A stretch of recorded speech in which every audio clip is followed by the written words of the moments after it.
The acrid smell of smoke made Henrietta Sawyer's lungs burn as she pounded her fists against the weathered wooden door of the smokehouse. Her once pristine blue calico dress was now smudged with soot, her golden hair falling in disarray around her shoulders after she'd lost her pins in the struggle with her father. "Please, Papa, I wasn't doing anything wrong," she cried, her voice hoarse from shouting. "Let me out." Only silence answered her pleas. The smokehouse was small, barely 8 feet square, with rough-hewn walls darkened by years of smoke from curing meat. A single sliver of light penetrated through a crack in the wooden slats, illuminating the dust particles that swirled in the air with each of Henrietta's desperate movements. It was 1878 in the unforgiving territory of Wyoming, and at 22, Henrietta had finally pushed her father too far. Joshua Sawyer had caught her speaking with the new ranch hand again after explicitly forbidding any interaction. In his mind, the punishment fit the crime. "You'll stay in there until you learn your place," he had roared as he shoved her inside, the key turning with a condemning click. "No daughter of mine will disgrace this family by consorting with drifters." As dusk fell over the Sawyer ranch, the temperature dropped, and Henrietta huddled in a corner, shivering. The smokehouse retained the scent of hickory and cured meat, but without a fire, it offered no warmth. Spring nights in Wyoming territory could still dip below freezing, and all she had was her dress and the thin chemise beneath it. Henrietta closed her eyes, refusing to let tears fall. She had inherited her father's stubborn streak, which both clashed with and amplified his own. Since her mother's death 5 years prior, that clash had only intensified. Joshua Sawyer had once been a gentle man, but grief had twisted him into someone Henrietta hardly recognized, a man quick to anger and slow to forgive. Her thoughts drifted to the ranch hand who had inadvertently caused this latest punishment. Henry Irwin had arrived 3 weeks ago, looking for work after drifting through Colorado. Tall, broad-shouldered, with kind hazel eyes that crinkled at the corners when he smiled, he had caught Henrietta's attention immediately. Unlike the other cowhands who worked for her father, Henry had a gentle way about him, speaking softly to the horses and tipping his hat respectfully whenever she passed. Their conversations had been innocent discussions about books they had read, stories about places Henry had seen in his travels.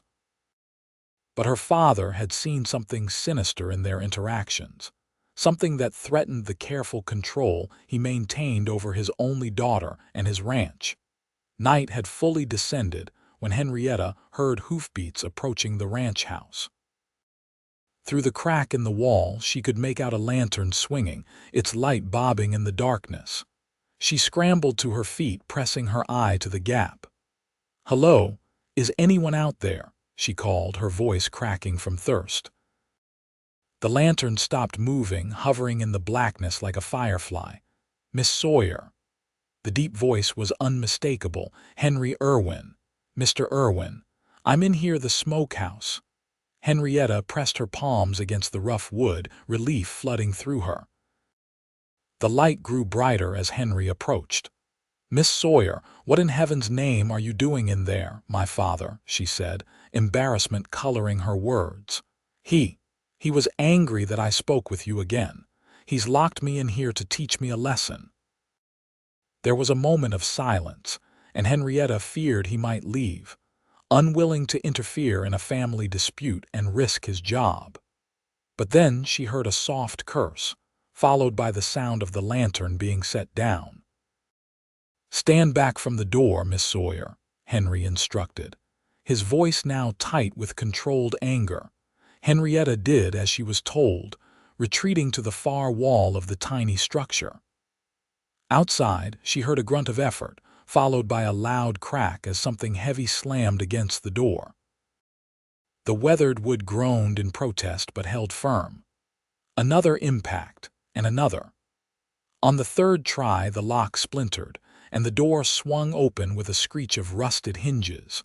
Framed in the doorway stood Henry, his tall figure silhouetted by the lantern light behind him. His hat was pushed back on his head, revealing tousled dark brown hair, and his chest heaved from the exertion of breaking the door.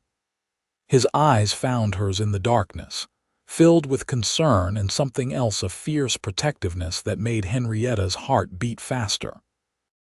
"You're free now," he said simply, extending a calloused hand toward her. Henrietta hesitated only a moment before placing her smaller hand in his. The warmth of his skin against her cold fingers sent a shiver through her that had nothing to do with the night air. "Mr. Irwin, my father, will be furious," she whispered, even as she allowed him to help her step out of her prison. The cool night air was a blessing on her face after the stale confines of the smokehouse. "Where is he?" Henry asked, keeping his voice low as he retrieved his lantern. "In town. Saturday night. He won't be back until late." Henrietta brushed dust and cobwebs from her dress, avoiding Henry's eyes. "He's been doing this since Mother died, locking me away when I displease him, usually in my room, but this is new." Henry's jaw tightened, but he said nothing, merely nodded. "Come on, let's get you to the house. You need water and probably food, too." They moved silently across the yard, the lantern casting long shadows before them. The main house loomed dark, except for a single lamp burning in the kitchen where Mrs. Peterson, the housekeeper, would have left it out of habit before retiring to her small room at the back of the house. In the kitchen, Henry filled a cup with water from the pitcher on the counter and handed it to Henrietta, who drank gratefully, the cool liquid soothing her parched throat. "Thank you," she said, setting the empty cup down. "But you should go before Mrs. Peterson hears us. And definitely before my father returns. He'll fire you on the spot for interfering." Henry leaned against the kitchen table, his expression resolute. "I'm not leaving you here, Miss Sawyer, not after what he did." "I have nowhere else to go," Henrietta admitted, her voice small. "This is my home, despite everything." Henry studied her face in the soft lamplight, noting the smudges of dirt on her cheeks, the weary resignation in her blue eyes. Something in his expression softened. "My sister Hannah lives in Laramie. She's got a dress shop there, does well for herself. She'd take you in while you figure things out." He spoke carefully, as if testing the weight of each word before letting it fall. "Laramie." Henrietta shook her head. "That's nearly a day's ride. I can't just leave. Everything I know is here, including a father who locks you in a smokehouse." Henry's voice was gentle, but the words still stung with truth. Before Henrietta could respond, the sound of horses approaching sent a bolt of panic through her. She rushed to the window, peering through the curtains. "It's him," she whispered, her face paling. "He's back early." Henry moved swiftly, taking her by the elbow. "Back door. Now." "But my things, no time," Henry insisted, guiding her through the kitchen to the back door. "We need to get to the stables without being seen." They slipped out into the night just as the front door opened, spilling golden light onto the porch. Joshua Sawyer's voice, slurred with whiskey, called out for Mrs. Peterson. Henry and Henrietta crept along the shadow of the house, then made a dash for the stables. Inside, the familiar smell of hay and horses welcomed them. Henry moved with purpose, quickly saddling his own horse, a sturdy bay gelding named Copper, while Henrietta stood nervously by the door, listening for any sign of pursuit. "You're really planning to leave?" she asked, watching him work. "Just like that." Henry paused, looking at her over the saddle. "I was planning to move on soon anyway. Wyoming's a big place and I've only seen a small piece of it." He hesitated, then added more softly, "But I wasn't planning on taking someone with me." Henrietta bit her lip. "I can't ask you to do that. I hardly know you." "You didn't ask. I offered." He finished securing the saddle and turned to face her fully. Miss Sawyer, I've worked for men like your father before, men who think they own everything and everyone around them. It never ends well, especially for those closest to them. A shout from the house interrupted them. Joshua Sawyer had discovered the broken smokehouse door. "Time's up," Henry said, grabbing a second saddle and moving toward Henrietta's mare, a dappled gray named Whisper. "Decision time, Miss Sawyer. Stay or go?" Henrietta looked toward the house, where lanterns were now being lit in multiple windows. She thought of the years since her mother's death, the slow tightening of her father's control, the gradual shrinking of her world to the boundaries of the ranch. Then she looked at Henry, a man she barely knew but who had broken down a door to free her without a moment's hesitation. "Go," she said, the word barely audible but firm. "I'll go with you." Relief flickered across Henry's face as he quickly saddled Whisper. Outside, they could hear Joshua Sawyer bellowing orders to the ranch hands who lived in the bunkhouse, demanding they search the property.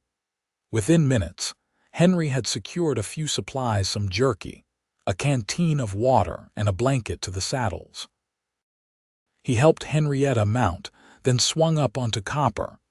"Stay close," he instructed, his voice low.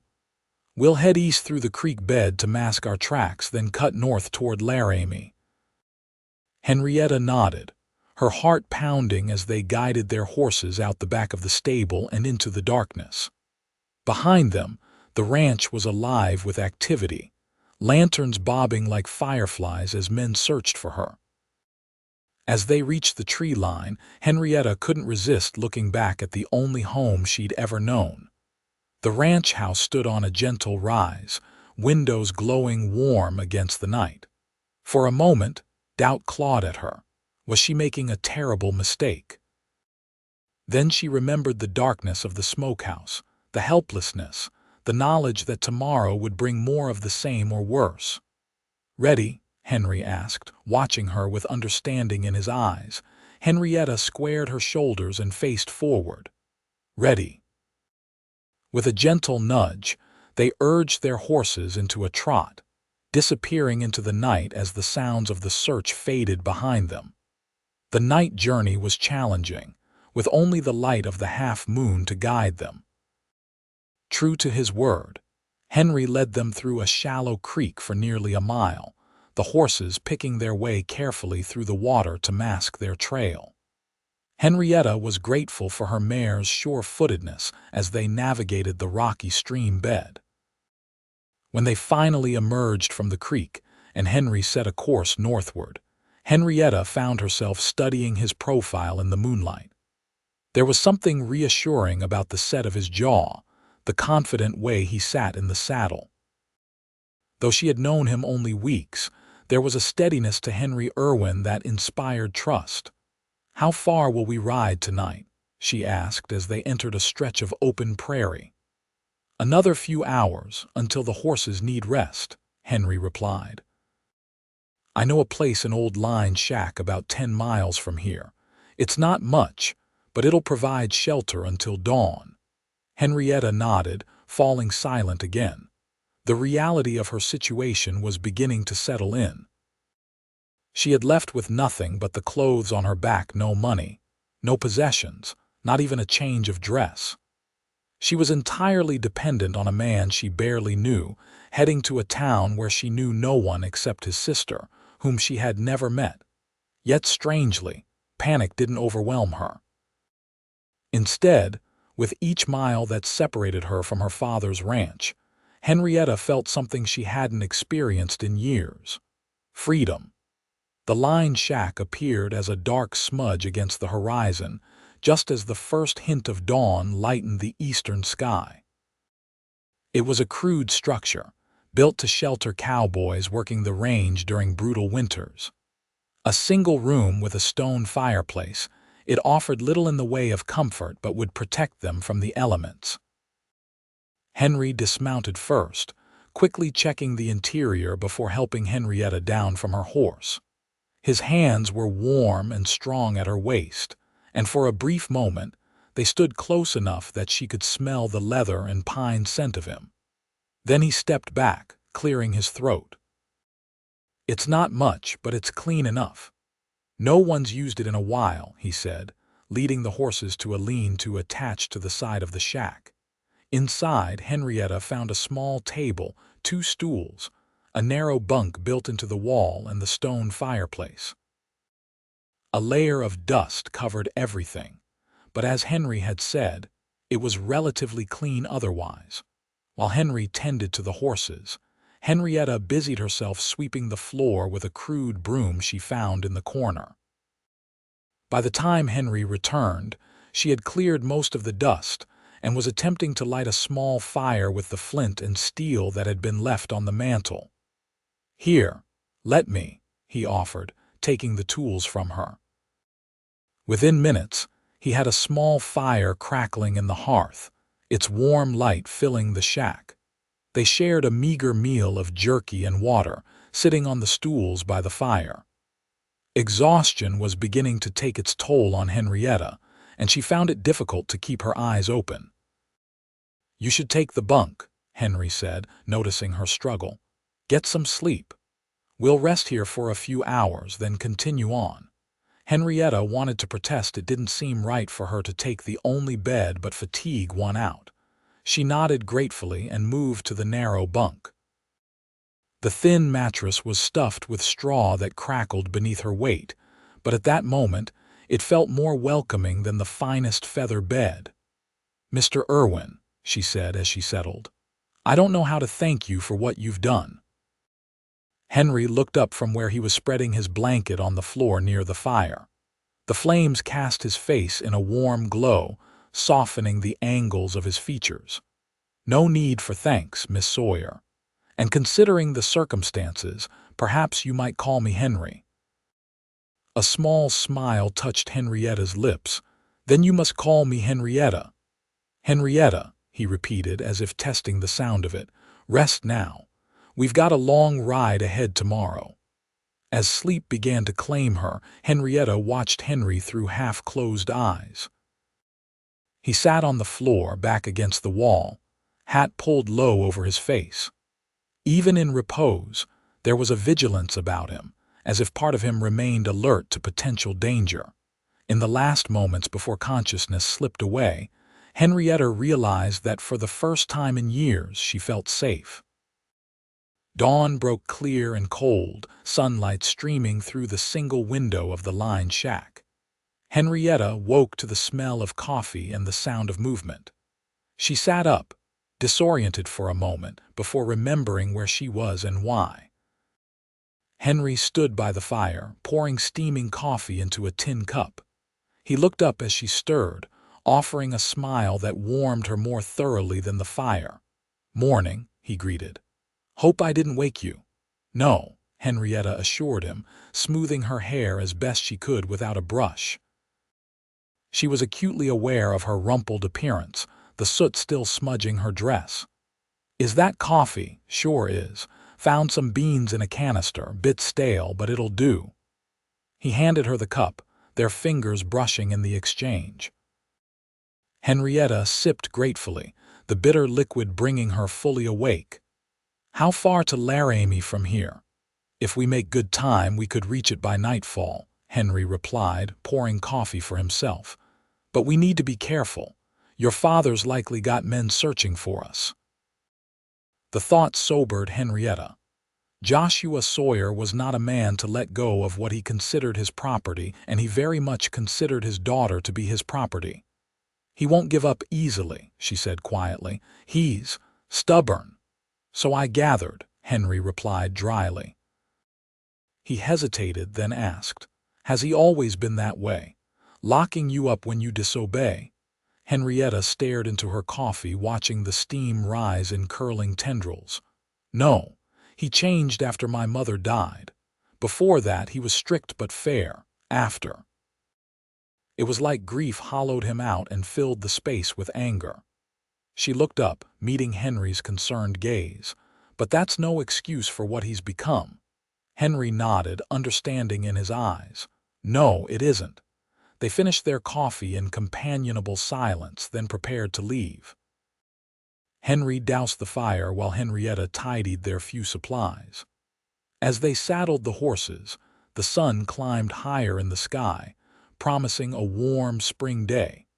Back on the trail, they kept a steady pace, alternating between trotting and walking to conserve the horses' strength. Henry led them through less traveled routes, avoiding the main trails where they might encounter other travelers or men searching for them. As they rode, Henrietta found herself studying her companion more closely. The sunlight revealed details she hadn't noticed before. A small scar at the corner of his left eyebrow, the way his hair curled slightly at the nape of his neck, the laugh lines around his eyes that suggested a man more accustomed to smiling than frowning. "You're staring, Miss Sawyer," Henry remarked without turning his head, a hint of amusement in his voice. Henrietta flushed, embarrassed at being caught. "I was just thinking that I know almost nothing about you, yet I've trusted you with my future." Henry glanced at her then, his expression softening. "What would you like to know?" "Everything," she said honestly. "Where you're from, your family, why you became a drifting cowboy." A smile played at the corners of Henry's mouth. "That's quite a list. Let's see. I was born in Pennsylvania. My father was a blacksmith, taught me the trade, but I was never as good with the hammer as he was. I had 2 brothers and a sister, Hannah, the one we're going to see in Laramie." "Had?" Henrietta questioned gently. Henry's smile faded. "Lost my parents and older brother to fever when I was 17. My younger brother, Samuel, died at Gettysburg." "I'm sorry," Henrietta said softly, understanding all too well the pain of loss. Henry acknowledged her sympathy with a nod. "After the war, there wasn't much keeping me in Pennsylvania. Hannah had already married and moved west with her husband. When he was killed in a mining accident, she used the insurance money to start her dress shop." Pride colored his voice as he spoke of his sister. "She's done well for herself." "Tough as nails, my sister." "And you?" Henrietta prompted. "How did you end up drifting?" Henry shrugged, adjusting his hat against the sun. "Restlessness, I suppose. Worked on a cattle drive up from Texas, found I had a knack for it. Been doing seasonal work on ranches throughout the territories ever since. Suits me, always something new to see, new people to meet. Don't you get lonely?" The question slipped out before Henrietta could consider its propriety. Henry looked at her then, really looked at her, his hazel eyes thoughtful. "Sometimes," he admitted, "but better lonely and free than trapped in a life that doesn't fit." The words resonated with Henrietta, striking a chord deep within her. Wasn't that exactly what she had been, trapped in a life that no longer fit, if it ever had? "What about you?" Henry asked, turning the conversation. What would Henrietta Sawyer be doing with her life if she had the choice? No one had ever asked her that before. Henrietta found herself considering the question seriously, looking past the expectations that had always been placed upon her as a rancher's daughter. "I'd like to teach, I think," she said finally. "I've always loved books and learning. When my mother was alive, she made sure I received a proper education, even hired a tutor from back east for a while." A wistful smile touched her lips at the memory. "After she died, Father said education was wasted on a girl whose only future was as a rancher's wife. But I kept reading whatever I could get my hands on." "A teacher," Henry nodded approvingly. "I can see that. You have a patient way about you." The compliment warmed her, especially coming from someone who had observed her only briefly. "What makes you say that?" "The way you are with your mare, for one," Henry replied. "You're gentle but firm. That takes patience. And the few times I saw you with the ranch hands, you listened more than you spoke. That's rare in my experience." Henrietta hadn't realized he had been watching her so closely. The thought sent a flutter of something unfamiliar through her chest. Their conversation continued as they rode, sharing stories and observations. By midday, Henrietta felt she knew Irwin better than she knew most people she'd spent years around. There was an ease to their interaction, a natural flow that made hours pass like minutes. They stopped briefly to rest the horses and eat some of the remaining jerky.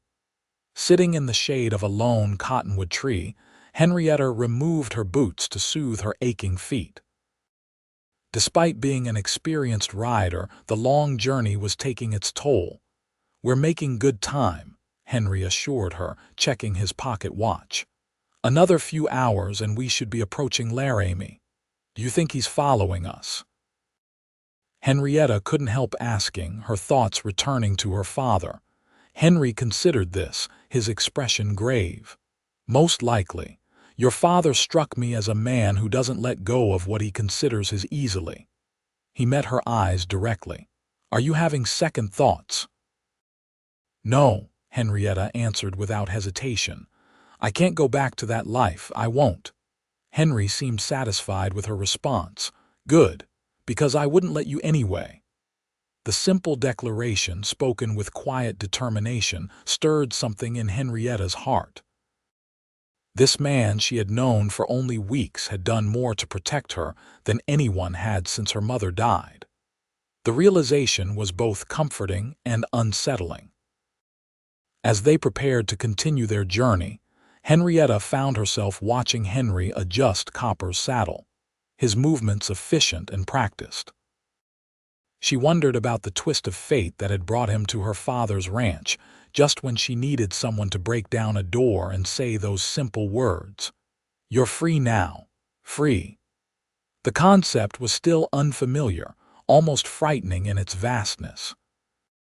But as they mounted their horses and set off once more, Henrietta found herself embracing the uncertainty of her future with a courage she hadn't known she possessed. The afternoon sun was beginning its descent when they crested a hill and saw Laramie spread out before them. The town was larger than Henrietta had expected, with proper streets laid out in a grid pattern and buildings of wood and brick. The Union Pacific Railroad had brought prosperity to the area, evident in the substantial structures that housed businesses along the main street. "There it is," Henry said, a note of relief in his voice. "Hannah's shop is on 2nd Street, not far from the Mercantile." As they approached the outskirts of town, Henrietta became increasingly conscious of her appearance. Her blue calico dress was rumpled and stained, her hair a tangled mess, and she had no doubt that her face showed the strain of their journey. It was not how she had imagined making a first impression on Henry's sister. They drew some curious looks as they rode down the main street, dust-covered and weary. Henrietta kept her eyes forward, ignoring the stares. Henry led them to a modest 2-story building with a sign that read Irwin Dress Shop and Millinery hanging above the door. A display window showcased a fashionable green walking dress with matching bonnet.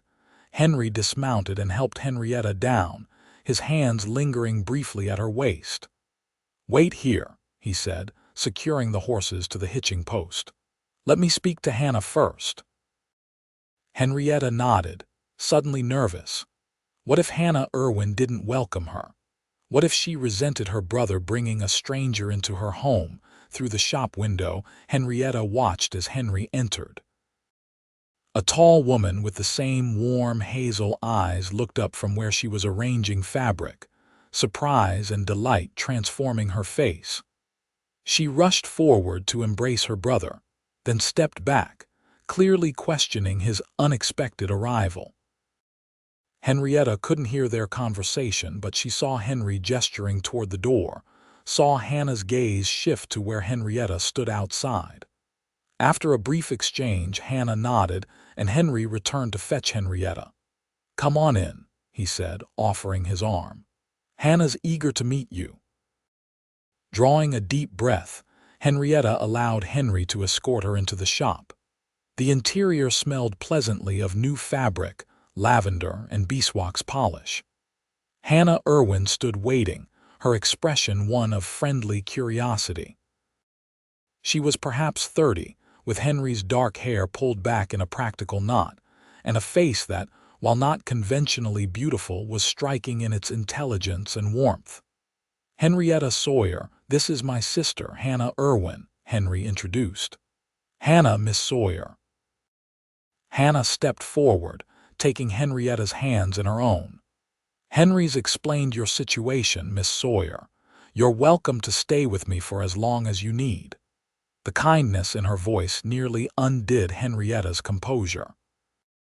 After the tension of the past day, this simple act of acceptance was overwhelming. "Thank you," she managed, blinking back tears. "I don't want to impose nonsense," Hannah interrupted firmly. "Any friend of my brother's is welcome under my roof.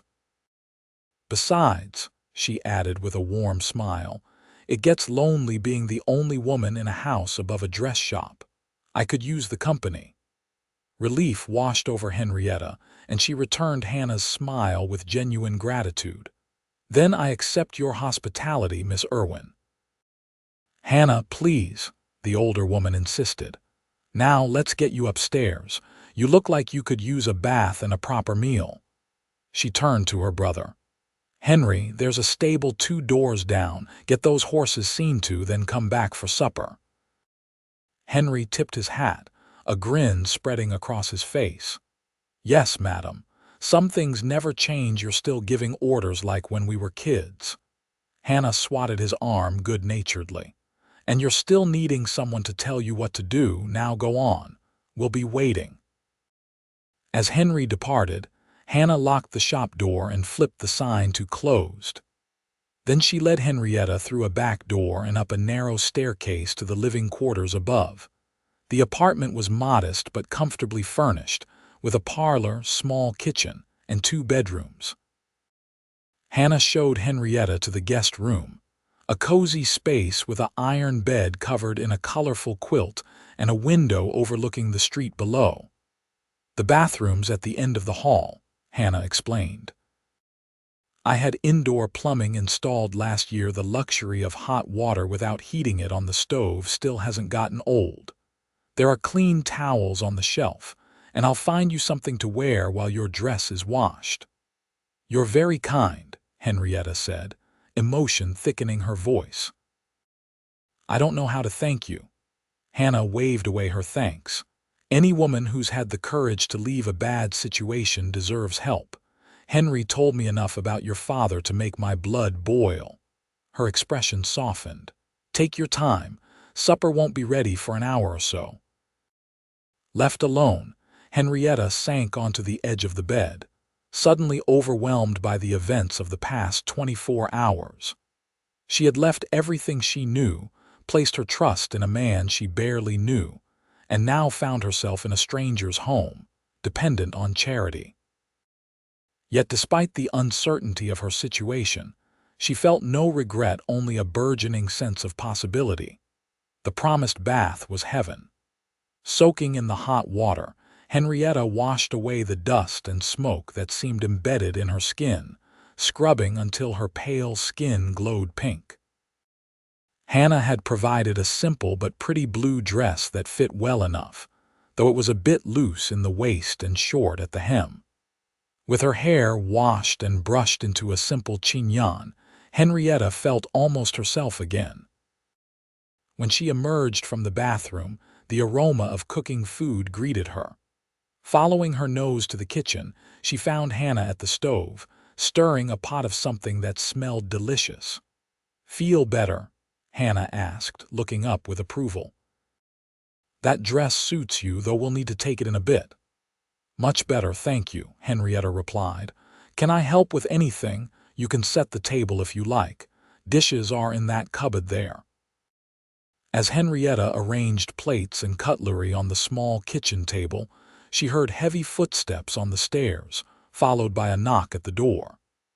Hannah called for Henry to enter, and he appeared in the doorway, hat in hand, his hair damp from his own visit to the bathhouse down the street.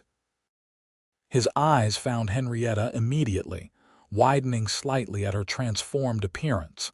Something flickered in his gaze, appreciation, perhaps, or simple surprise at seeing her looking so different from the disheveled woman he had rescued.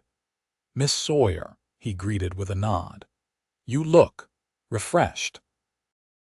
Henrietta felt a blush warm her cheeks. "Clean clothes and hot water can work wonders, Mr. Irwin." "I thought we'd agreed on Henry and Henrietta," he reminded her, a smile playing at the corners of his mouth. Hannah observed this exchange with interest, a knowing look passing briefly across her face before she turned back to her cooking. "Sit down, both of you. Stew's ready, and there's fresh bread, too." The meal was simple but delicious: beef stew rich with vegetables, crusty bread still warm from the oven, and apple cobbler for dessert.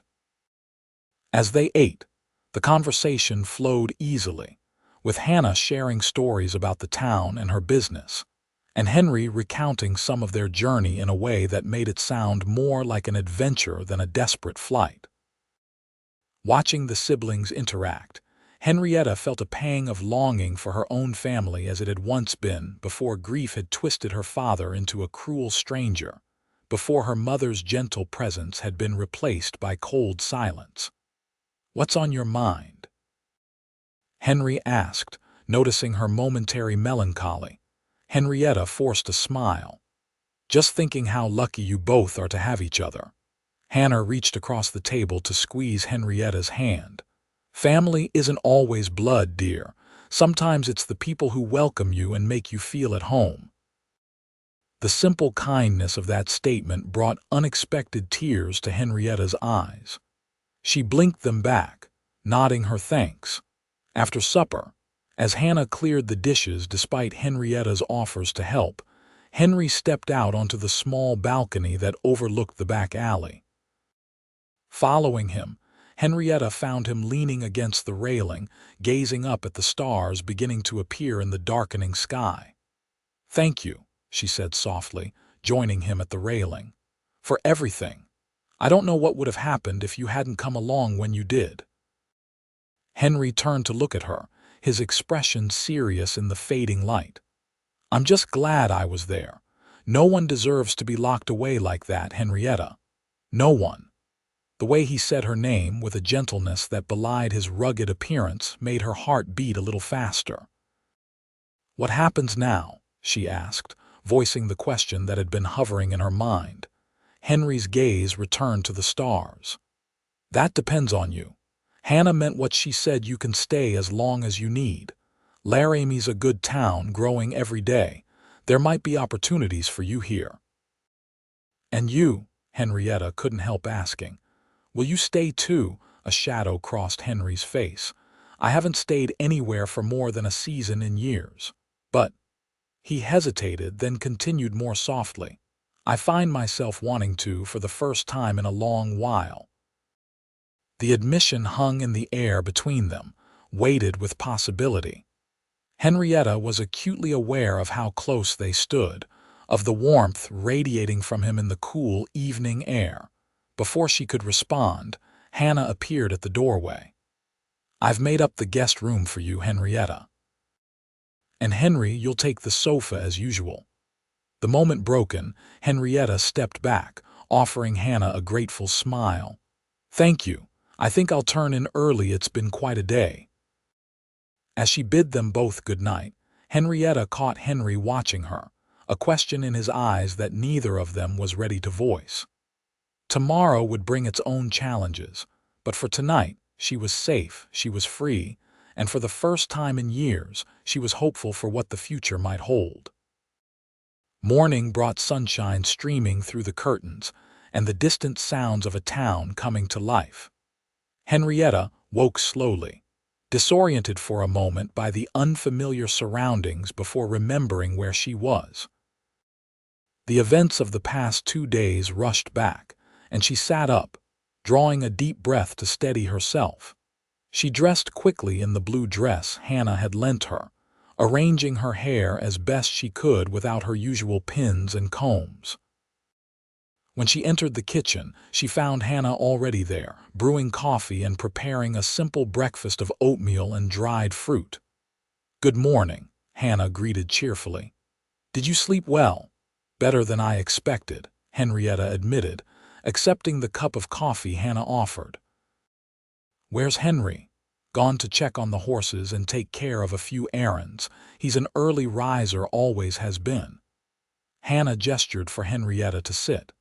"How are you feeling today, truly?" Henrietta considered the question carefully. "Overwhelmed," she finally answered. "Grateful. A little scared about what comes next." Hannah nodded understandingly. "That's to be expected. Running away from home isn't something a woman does lightly, especially in these parts." "I didn't exactly plan it," Henrietta said with a rueful smile. "It all happened so fast." "The best decisions sometimes do," Hannah replied, setting a bowl of oatmeal before her. "Now, eat up. Then we'll see about finding you some proper clothes. I have plenty of fabric in the shop, and I'm a fair hand with a needle myself." After breakfast, Hannah took Henrietta downstairs to the shop, where they spent a pleasant morning selecting fabrics and patterns. Hannah's skill as a dressmaker was evident in the fine garments on display, and she promised to have at least one new dress ready for Henrietta by the next day. "In the meantime," Hannah said, rummaging through a trunk in the back room, "I have a few ready-made pieces that might suit you with minimal alterations." They were examining a serviceable brown skirt when the bell over the shop door jingled. Both women looked up, expecting to see Henry returning from his errands. Instead, two men entered strangers, with the dust of the trail still on their clothes and hard expressions on their weathered faces. Henrietta felt a chill of recognition. These were her father's men, Ellie Tucker and Frank Dawson, longtime ranch hands who had always been especially loyal to Joshua Sawyer. Hannah stepped forward, professional smile in place. "Good morning, gentlemen. How can I help you today?" Illy, the taller of the two, removed his hat. "Beg pardon, madam, we're not here for dresses. We're looking for someone." His eyes shifted past Hannah to where Henrietta stood partially concealed by a display of fabric. Recognition flashed in his gaze. "Miss Sawyer," he said, his voice carrying a note of triumph. "Your father's been worried sick about you. We've been sent to bring you home." Henrietta's blood ran cold, but she forced herself to step forward, lifting her chin defiantly. "I'm not going back, Mr. Tucker. Please tell my father that I've made my decision." Frank Dawson frowned, his hand moving to rest on the revolver at his hip in a gesture that was more habit than threat, but menacing nonetheless. "Miss Sawyer, your father says you were taken against your will by that new hand, Irwin. Says he filled your head with nonsense." Hannah moved to stand beside Henrietta, her posture straight and unyielding. "Gentlemen, I believe Miss Sawyer has made herself clear. She is a guest in my home and under my protection. I must ask you to leave." Ellie's expression hardened. "With all due respect, madam, this is a family matter. Mr. Sawyer wants his daughter home where she belongs." "Where I belong?" Henrietta's voice rose slightly, indignation overcoming fear. "He locked me in the smokehouse, Mr. Tucker, like an animal. Is that where I belong?" A flash of discomfort crossed Ellie's face, but he pressed on. "Mr. Sawyer was just trying to teach you a lesson, miss. He says he's sorry for being harsh." "I'm sure he is," Henrietta replied coldly, "but my answer remains the same. I'm not going back." Frank took a step forward, his patience clearly waning. "Miss Sawyer, we're not leaving without you. Your father's orders were clear." The tension in the room escalated, and Henrietta felt Hannah's hand close around her arm, ready to pull her back if necessary. Just as the situation threatened to deteriorate further, the shop door opened again, the bell's cheerful jingle incongruous with the tense atmosphere. Henry stood in the doorway, taking in the scene with one quick glance. His posture shifted subtly, a coiled readiness evident in the set of his shoulders. "Problem here, ladies?" he asked mildly, though his eyes were hard as he assessed the two ranch hands. He turned, his hand dropping to his gun belt. "Irwin, should have known you'd be lurking around. Mr. Sawyer wants to have a word with you about kidnapping his daughter." Henry stepped fully into the shop, letting the door close behind him. "Kidnapping? Is that what he's calling it? Interesting way to describe freeing someone who was locked in a smokehouse against their will." Frank spat on the polished wooden floor. "Always knew you were trouble, Irwin. Drifter like you, talking fancy, reading books. Mr. Sawyer should have run you off the first day." "Gentlemen," Hannah interjected firmly, "I will not have fighting in my shop. Whatever dispute exists between you should be settled elsewhere." "There's nothing to settle," Henry replied, his voice level. "Miss Sawyer has made her choice. She's staying here." Ellie's face darkened. "That's not your decision to make, Irwin. A daughter belongs with her father." "Not when her father treats her like property," Henry countered. "Now, I suggest you both leave and tell Mr. Sawyer that his daughter is safe, but she won't be returning." The standoff stretched for several tense seconds, the air thick with potential violence. Henrietta held her breath, acutely aware that both of her father's men were armed, as was Henry. Finally, Ellie broke the silence. "This isn't over, Irwin. Mr. Sawyer won't give up that easy." His gaze shifted to Henrietta. "Think about what you're doing, Miss Sawyer. Your father's not a man who forgives easily." "I'm well aware of that, Mr. Tucker," Henrietta replied steadily. "Please give him my regards." With a final glare, Ellie nodded to Frank, and the two men departed, the shop bell jingling cheerfully in their wake. As soon as the door closed behind them, Henrietta's composure crumbled. She sank onto a nearby stool, trembling hands covering her face. Henry was at her side in an instant, kneeling to look up into her face. "Are you all right?" Henrietta nodded, though tears threatened. "I knew he would send someone, but I didn't expect it to be so soon." "They must have ridden through the night," Hannah observed, moving to lock the shop door and flip the sign to closed. She turned back to them, her expression grave. "They'll be back, and probably with reinforcements." Henry's jaw tightened. "I know, we need to consider our options." "What options?" Henrietta asked, despair coloring her voice. "They found me so quickly. Where could I possibly go that they wouldn't follow?" Henry took her hands in his touch gentle but firm. "Henrietta, look at me." When she raised her eyes to his, he continued, "Your father has no legal right to force you to return. You're of age. The law is on your side." "The law isn't always enough," Hannah pointed out pragmatically. "Especially out here, and Joshua Sawyer has influence in these parts." Henry nodded grimly. "True enough, but we have something on our side too." At their questioning looks, he explained, "Time. The longer Henrietta stays away, establishing herself as independent, the weaker her father's claim becomes." Hannah considered this, then nodded slowly. "You may be right." "And Laramie is a growing town with a proper sheriff and judge. There's more law here than in some of the smaller settlements." Hope rekindled in Henrietta's chest.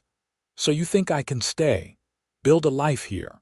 "I do," Henry affirmed, squeezing her hands before releasing them. "But we need to be careful for a while. Those men will report back, and your father might come himself next time." The thought of facing her father sent a chill through Henrietta, but she straightened her shoulders, determination replacing fear. "Then I'll be ready. I won't go back to being his prisoner, no matter what." Pride shone in Henry's eyes as he regarded her. "That's the spirit." Hannah, practical as ever, began formulating a plan. Henrietta should stay inside for a few days, at least until we get a better sense of what her father intends. "I'll speak to Sheriff Patterson this afternoon, let him know the situation." "Good idea," Henry agreed. "I'll find work in town so I can stay close." Henrietta looked between them, overwhelmed by their willingness to upend their lives for her sake. "I can't ask you both to do all this for me."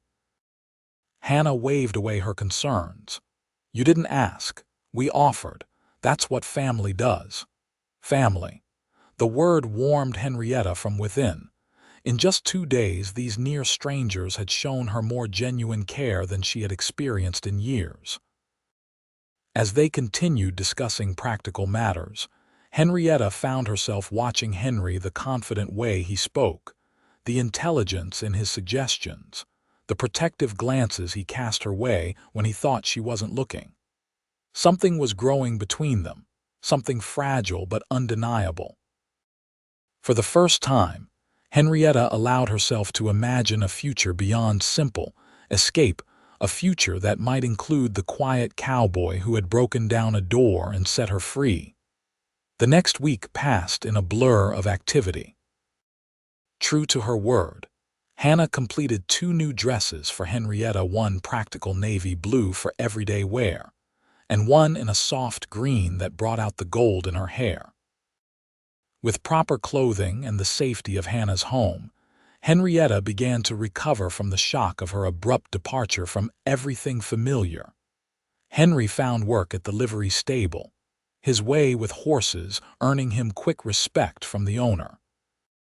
Each evening, he would return to Hannah's apartment, sharing supper with the women and recounting news from town.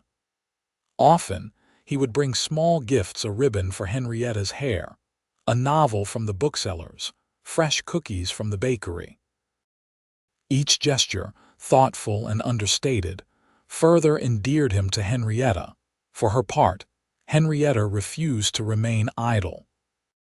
Despite Hannah's insistence that she was welcome to stay as a guest, Henrietta began helping in the dress shop, first with simple tasks like organizing fabrics and greeting customers, then gradually taking on more responsibility as Hannah recognized her natural eye for color and design. "You have a gift," Hannah remarked one afternoon as they worked together on a wedding dress for the banker's daughter. "Have you ever considered dressmaking as a profession?" Henrietta looked up from the delicate lace she was attaching to the bodice. "Not until now, but I find I enjoy it immensely." Hannah smiled approvingly. "You could have a future in it if teaching doesn't work out. Speaking of which, I mentioned your interest to Mrs. Whittaker from the school board yesterday. She said they're always looking for educated women to teach, especially as the town grows." Hope fluttered in Henrietta's chest. "Really? Did she say when I might apply?" "Once the new school term starts in the fall. That gives you several months to settle in and prepare." Hannah set aside her scissors, studying Henrietta with motherly concern. "How are you feeling about everything?" "Truly?" Henrietta considered the question seriously. "Better than I expected. I miss certain things about home: my books, my mother's jewelry, the view from my window. But I don't miss the fear, the walking on eggshells, the constant reminder that I was little more than my father's possession." Hannah nodded understandingly. "Freedom has its price, but it's worth every penny." "Yes," Henrietta agreed softly. "It is." That evening, as they finished supper, Henry brought up the subject they had all been avoiding for days. "There's been no sign of your father or his men," he said, addressing Henrietta directly. "Sheriff Patterson says no one matching their description has been in town since Tucker and Dawson left." Henrietta set down her fork, a crease forming between her brows. "That doesn't sound like my father. He's not one to give up so easily." "Maybe he's realized he can't force you to return," Hannah suggested hopefully. Henry shook his head. "I don't think so. From what I saw of Joshua Sawyer, he's not a man who accepts defeat." He hesitated, then continued more gently. "I think he's biding his time, waiting for us to lower our guard." The thought sent a chill through Henrietta. "So I'm still not truly free?" "You are," Henry insisted, reaching across the table to cover her hand with his. "But we need to remain vigilant." His touch was warm and reassuring, calloused fingers gentle against her skin. Hannah observed the gesture with a knowing smile but said nothing. Later that night, unable to sleep, Henrietta slipped out onto the small balcony off the sitting room. The night was cool but pleasant, the stars bright in the clear Wyoming sky. Below, Laramie was mostly quiet, with only the occasional sounds of late revelers or a passing horse to disturb the peace. She wasn't surprised when the door opened behind her, somehow knowing it would be Henry. He joined her at the railing, offering his jacket when he noticed her shiver. "Couldn't sleep?" he asked, draping the coat around her shoulders. It was warm from his body and carried his scent leather, pine, and something uniquely him. "Too many thoughts," she admitted. "About my father, about the future, about—" She trailed off, suddenly shy. "About," Henry prompted gently. Henrietta gathered her courage. "About you, about us." She turned to face him fully. "Henry, I need to know, why did you help me that night? You risked everything for someone you barely knew." In the soft moonlight, Henry's expression was thoughtful, his hazel eyes reflecting starlight. "When I saw you through that crack in the smokehouse door, something inside me just knew I had to get you out. It wasn't a conscious decision. It was instinct. Instinct to help a woman in distress." Henrietta asked, a slight teasing note in her voice. Henry smiled, the gesture transforming his serious face. "Partly, but it was more than that." He paused, searching for words. "In that moment, I saw something in you that called to something in me. A kindred spirit, maybe.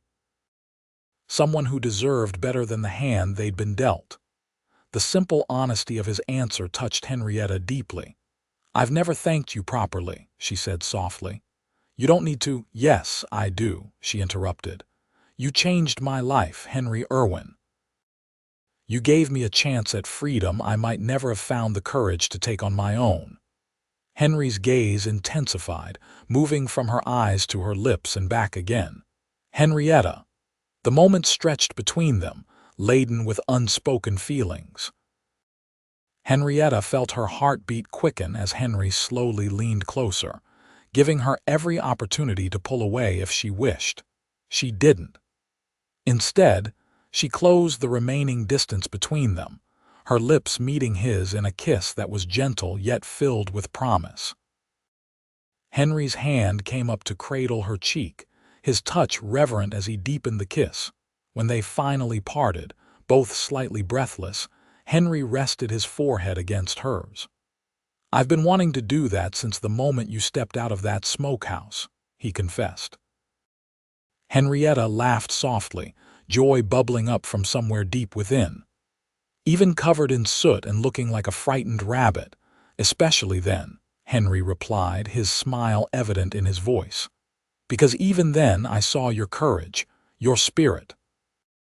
He kissed her again, and Henrietta felt as though something long dormant within her had finally awakened. This was what freedom truly meant, the ability to choose her own path, to love whom she wished, to build a life of her own design. As they stood together under the stars, Henrietta knew with absolute certainty that whatever challenges lay ahead, they would face them together. The cowboy who had broken down her prison door had also unlocked her heart, and there was no going back for either of them. The peace they had found was shattered 3 days later when Sheriff Patterson arrived at the dress shop just before closing time. His expression was grave as he removed his hat, nodding to Hannah and Henrietta. "Ladies," he greeted solemnly, "I'm afraid I have some news that may concern you." Henrietta's hands stilled on the fabric she had been folding, her heart sinking. "My father," the sheriff nodded. "Joshua Sawyer arrived in town this afternoon with 4 of his men. They're staying at the Grand Hotel." He directed his next words to Henrietta specifically. "He's filed formal charges against Henry Irwin for kidnapping and theft of livestock." The color drained from Henrietta's face. "That's absurd. I went willingly, and Whisper is my horse." "I believe you, Miss Sawyer," Sheriff Patterson assured her. But your father is a prominent rancher with connections, and he's telling a different story. Says Irwin manipulated you, took advantage of a vulnerable young woman. Hannah stepped forward, indignation clear in her posture. Sheriff, surely you can see this is merely a father's attempt to control his adult daughter. Henrietta is 22 years old, perfectly capable of making her own decisions. I understand that, Miss Irwin, the sheriff replied patiently. And I'm inclined to dismiss the charges as the nonsense they are. But I thought you should know Mr. Sawyer seems determined. He's hired Thomas Beck as his lawyer. Hannah's expression darkened at the name. Beck was known throughout the territory as a ruthless attorney who specialized in getting his wealthy clients exactly what they wanted, regardless of justice. Where's Henry now? Henrietta asked, fear tightening her chest. At the livery last I saw him. I came to warn you first. Sheriff Patterson replaced his hat. I'd suggest Mr. Irwin come speak to me voluntarily before Sawyer and Beck force my hand. Better to address this head-on. After the sheriff departed, Hannah immediately closed the shop, and they rushed to the livery stable. They found Henry grooming a customer's horse, his sleeves rolled up and his hat hung on a nearby peg. The concern in Henrietta's eyes alerted him immediately. "What's happened?" he asked, setting down the brush and moving to her side. When they explained the situation, Henry's expression hardened, but he remained calm. "I'm not surprised. Sawyer strikes me as a man who uses the law when it suits him and ignores it when it doesn't." "What will you do?" Henrietta asked, anxiety evident in her voice. "If they arrest you, they won't," Henry assured her, taking her hands in his. "The charges won't stick. You're of age, you left willingly, and the horse is yours. It's your word against his." "But my father has money and influence," Henrietta reminded him. "And this lawyer, Beck the sheriff, seemed concerned about him." Henry squeezed her hands gently. "Truth is on our side. That has to count for something, even out here." Despite his reassurances, Henrietta couldn't shake her fear. Her father's arrival felt like a storm cloud on the horizon, threatening the happiness she had begun to build. That evening, Henry went to speak with Sheriff Patterson as suggested, accompanied by Henrietta and Hannah. The sheriff's office was a small but tidy building on the main street.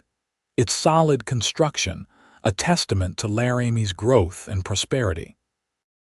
Sheriff Patterson listened attentively as Henrietta recounted the events leading to her departure from her father's ranch, the increasing restrictions on her freedom over the years, the final indignity of being locked in the smokehouse, and her voluntary choice to leave with Henry. "And the horse?" the sheriff asked when she had finished. "Whisper was a gift from my mother on my 16th birthday, Henrietta explained. "She's always been mine, not part of my father's stock." Patterson made notes as they spoke, his weathered face revealing little of his thoughts. When they had finished, he set down his pencil and regarded them thoughtfully. "I believe you, Miss Sawyer," he said finally. "But your father is painting a very different picture. Says Irwin here filled your head with nonsense, convinced you to run away with promises he never intended to keep. Says the horse is his property, registered with his brand." Henry frowned. "Whisper doesn't carry the Sawyer brand. She was purchased from the Wilkinsons over in Cheyenne, already broken and trained as a lady's mount." "Can anyone verify that?" Patterson asked. Henrietta nodded. "Mrs. Peterson, our housekeeper. She was there when Mother gave Whisper to me, and the Wilkinsons themselves if they're still in Cheyenne." "That helps," the sheriff acknowledged. "For now, I'm not making any arrests, but I suggest you all stay close to town. This isn't over yet."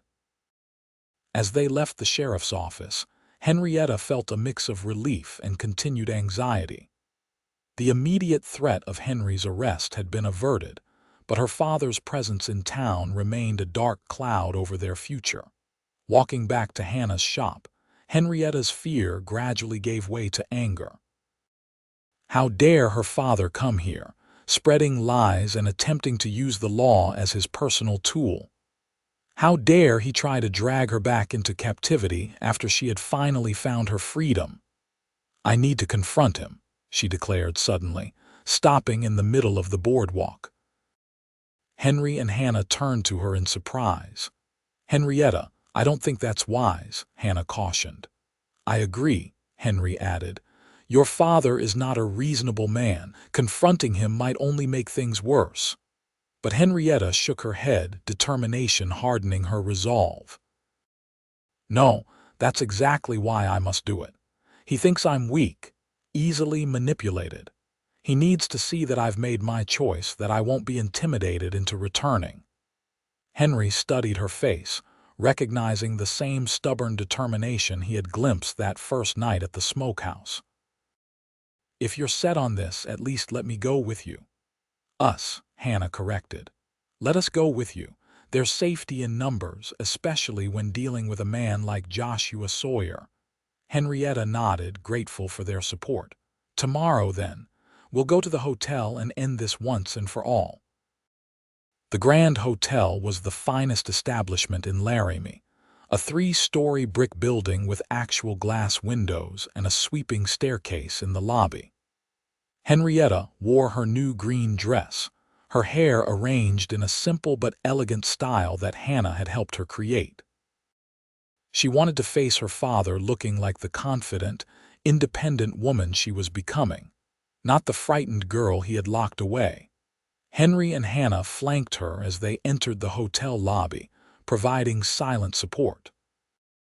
They had agreed that Henrietta would do the talking. This was her battle to fight. The desk clerk directed them to the hotel's dining room, where Joshua Sawyer was having a late breakfast with his lawyer, Thomas Beck. The two men sat at a corner table, deep in conversation over coffee and plates of eggs and bacon. Henrietta's step faltered briefly at the sight of her father. Despite everything, a daughter's instinctive love warred with her justified anger. Joshua Sawyer looked older than she remembered, though it had been less than 2 weeks since she had seen him. His brown hair showed more gray at the temples, and new lines marked his once handsome face. Steeling herself, Henrietta approached the table, aware of the curious glances from other diners. Her father looked up, surprise flickering across his features before his expression hardened. Henrietta, he acknowledged coolly. I was wondering when you'd come to your senses. Hello, father, she replied, keeping her voice steady. I understand you've been spreading lies about Mr. Irwin and my departure from the ranch. Joshua's gaze shifted to Henry, who stood slightly behind Henrietta, his posture protective but non-threatening. I'm merely stating facts. This man took advantage of your naivety and manipulated you into running away. Is that what you tell yourself? Henrietta asked, her voice quiet but firm. That I couldn't possibly have chosen to leave of my own free will, that I had to be manipulated because I couldn't make my own decisions. Thomas Beck cleared his throat, setting down his coffee cup. Miss Sawyer, your father is concerned for your welfare. He merely wants to ensure you're not being taken advantage of by unsavory characters. His gaze flicked dismissively over Henry. Hannah stepped forward, her presence commanding despite her modest height. Mr. Beck, I presume? I'm Hannah Irwin, Henry's sister and Henrietta's current hostess. I can assure you that Henrietta came to my home voluntarily and remains of her own free will. There has been no manipulation beyond your client's attempt to use the law to control his adult daughter. Beck's expression remained professionally neutral, but Henrietta could see that Hannah's articulate defense had caught him off guard. Joshua Sawyer's face darkened with anger. This is a family matter. I don't know who you think you are, madam, but you have no right to interfere. Father, Henrietta interjected firmly, drawing his attention back to her. I came here to make myself absolutely clear. I am not coming back with you. I am 22 years old, legally an adult and free to make my own choices. Those choices include leaving your ranch and making a life for myself here in Laramie. With him, Joshua spat, glaring at Henry. Henrietta lifted her chin. That is also my choice to make, not yours. Joshua pushed back his chair, standing to face his daughter. Despite her resolve, Henrietta couldn't help the instinctive step backward she took. Henry moved slightly closer, a silent reminder of his presence. You always were stubborn, just like your mother, Joshua said, his voice low and dangerous. But I won't have my daughter living in sin with a drifter, bringing shame to our family name. Living in sin, Henrietta repeated, genuine confusion in her voice. Father, I'm staying with Hannah. Henry has his own lodgings. For now, Joshua sneered. But I know his type. Seen too many like him pass through the ranch. Smooth talkers who charm innocent girls and then leave them ruined. Henry took a half step forward, his patience visibly wearing thin. Mr. Sawyer, you don't know anything about me or my intentions toward your daughter. But I can assure you, I have nothing but respect for Henrietta. Joshua's hand moved toward his hip where a gun would normally rest, but of course, he wasn't armed in the hotel dining room. The gesture wasn't lost on Henry, whose posture shifted subtly in response. Sensing the escalating tension, Thomas Beck intervened. Perhaps we should continue this conversation in private, away from prying eyes. He glanced meaningfully around the dining room, where several patrons were now openly watching the confrontation.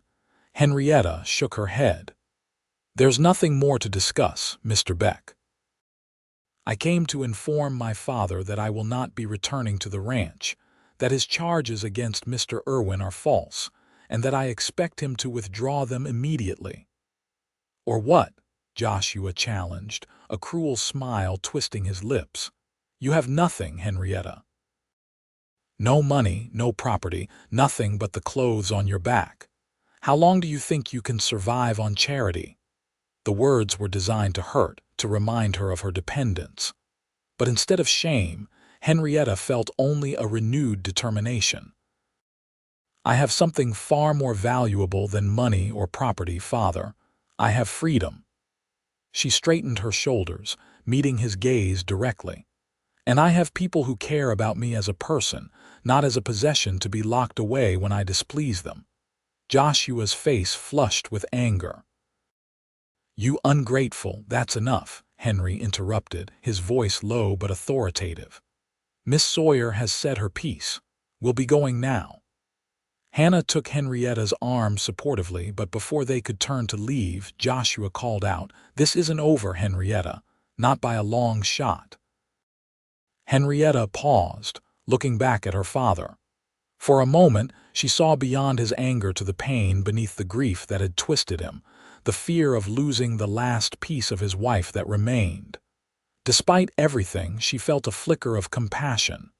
It could be, she said softly. If you could see me as a person, not a possession. If you could accept that I have the right to make my own choices, even if you disagree with them. Something flickered in Joshua's eyes, regret, perhaps, or simple recognition of the truth in her words. But it was quickly replaced by the cold anger she had come to know too well. You'll regret this, he promised. When he leaves you and he will leave you, don't come crawling back to me.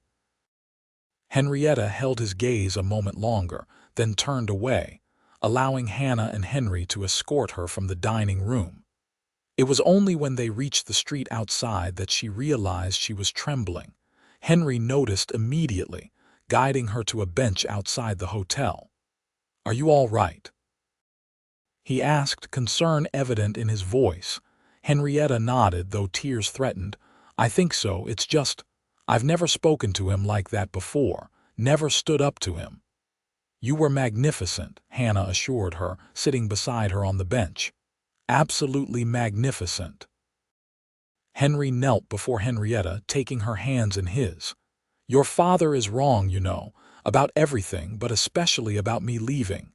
Henrietta looked into his earnest hazel eyes, finding there a steadfastness that calmed her trembling. "I know," she whispered. "Do you?" Henry pressed gently. "Because I need you to be certain, Henrietta. I'm not going anywhere, not unless you ask me to." The simple declaration, spoken with such quiet certainty, washed away the last of the doubt her father had tried to plant.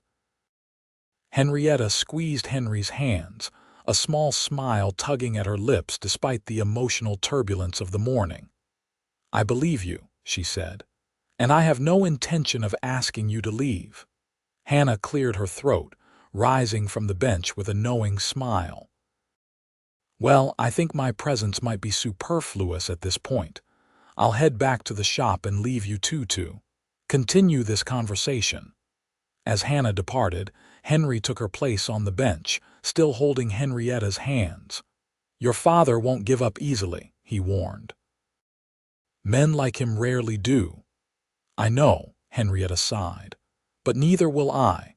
I've tasted freedom, Henry. I can't go back to that cage, no matter how gilded." Henry nodded, understanding in his eyes. "Then we'll face whatever comes together." He hesitated, then added more softly, "If that's what you want." Henrietta studied his face, the kind hazel eyes, the strong line of his jaw, the gentle curve of his mouth. This was the man who had freed her, not just from a smokehouse but from a life of constraint and fear. This was the man who had shown her that kindness could exist without conditions, that strength could be gentle, that love could be freeing rather than confining. "It is," she said simply. "It's exactly what I want." In the days that followed, Henrietta half expected her father to make another attempt to force her return, but a strange silence fell instead.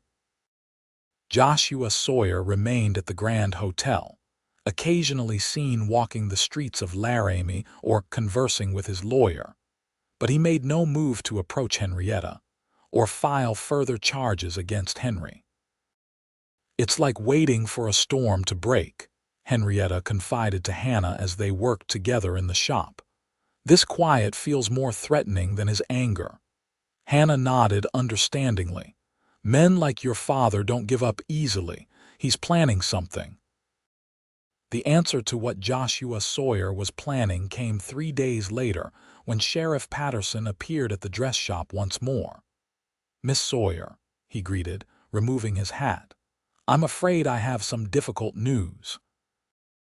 Your father has filed a petition claiming you're mentally unsound and unable to make decisions for yourself.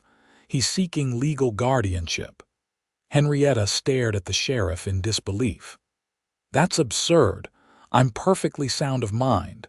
"I know that," Patterson assured her. "Anyone who spends 5 minutes talking with you knows that. But your father has affidavits from your former housekeeper and several ranch hands claiming you've been unstable since your mother's death." Hannah's expression hardened. "This is outrageous. Henrietta is clearly competent and rational.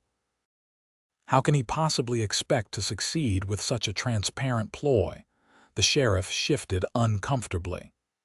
"Unfortunately, the law gives considerable leeway to family members in these matters. And Beck is clever. He's requested a hearing before Judge Wilson, who tends to favor traditional family structures." "When is this hearing?" Henrietta asked, her voice surprisingly steady despite the turmoil inside her. 3 days from now. Wednesday morning at the courthouse." Sheriff Patterson replaced his hat. "For what it's worth, Miss Sawyer, I'll be testifying that in all my interactions with you, you've appeared entirely rational and competent." After the sheriff left, Henrietta sank onto a nearby stool, the color drained from her face. "He'll stop at nothing. Even declaring me insane." Hannah knelt beside her, taking her hands. "Henrietta, listen to me. We won't let this happen. There are people in this town who know you now, me, the customers who come to the shop, Mrs. Whitaker from the school board, will all testify on your behalf." Henrietta nodded, drawing strength from Hannah's certainty. We need to tell Henry." By the time Henry arrived that evening, Hannah had already begun organizing their defense. She had visited several prominent townswomen who had met Henrietta, securing promises that they would testify to her clear-headedness and competence. She had also written to a doctor in Cheyenne who specialized in matters of the mind, requesting that he come to evaluate Henrietta before the hearing.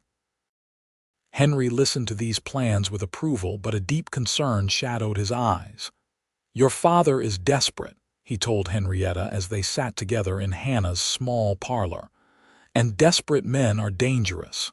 "What more can he do?" Henrietta asked. "If the judge refuses his petition, then he might resort to other means," Henry warned. "We need to be prepared for that possibility." The next 3 days passed in a flurry of preparation. The doctor from Cheyenne, Dr. Maxwell, arrived and spent several hours interviewing Henrietta. His conclusion was unequivocal. She was of entirely sound mind, exhibiting none of the symptoms of mental instability that her father alleged. In fact, Dr. Maxwell told her, "Your decision to leave an abusive situation demonstrates remarkably sound judgment.